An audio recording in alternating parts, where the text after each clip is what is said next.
வேறு லெவல். நானே எதிர்பார்க்கல, சூப்பராக இருக்குது. ஒரு சூப்பர் அண்ட் டேஸ்டியான பருப்பு பாயசம் எப்படி செய்கிறதுன்னு பார்க்கலாமா? வாங்க. ஒரு டம்ளர் பாசிப்பருப்பு எடுத்து அதோட வாசனை வர வரைக்கும் நல்லா ஃப்ரை பண்ணிக்கணும் வானலில். அப்புறம் அதை வந்து 3 டைம் கழுவி எடுத்துக்கலாம்.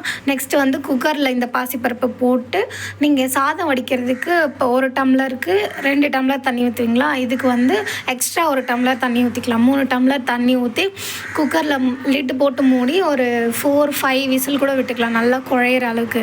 இது பாசிப்பருப்பு சீக்கிரமே குழஞ்சிரும். ஒரு 4 விசில் விட்டாலே போதும். அது வேகிற டைமில் சைடில் வந்து வெல்லத்தை வந்து நல்லா கொதிக்க வச்சு எடுத்துக்கணும். பாகெல்லாம் காசிடாதீங்க, பாகு கிடையாது, இது நல்லா திக்காக கொதிக்க வச்சுக்கணும், அவ்வளோதான். ஆஃப்டர் 4 விசிலுக்கு அப்புறம் பருப்பு நல்லா குழஞ்சி வந்துடும் இந்த மாதிரி.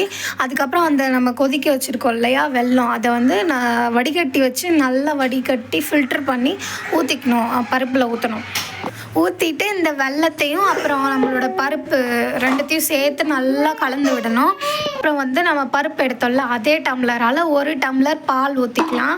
பால் ஊற்றி நல்லா மிக்ஸ் பண்ணிக்கணும். நீங்கள் வந்து காய்ச்சின பால் ஊற்றினாலும் ஓகே தான், நான் வந்து காய்ச்சாத பால் தான் ஊற்றிருக்கேன். அப்புறம் நெய் ஊற்றி முந்திரி பருப்பு அப்புறம் வந்து திராட்சை, உலர் திராட்சை ரெண்டுத்தையும் தாளித்து நம்ம பருப்பு பாயசத்தில் ஊற்றிக்கலாம். இன்னொன்று என்னென்னா, நீங்கள் தேங்காய் வந்து துருவி ஃப்ரை பண்ணி போட்டால் இன்னும் சூப்பராக இருக்கும். இப்படியே சாப்பிட்டாலும் சூப்பராக தான் இருக்கும். மறக்காமல் ட்ரை பண்ணிவிட்டு நம்ம சேனலை சப்ஸ்கிரைப் பண்ணி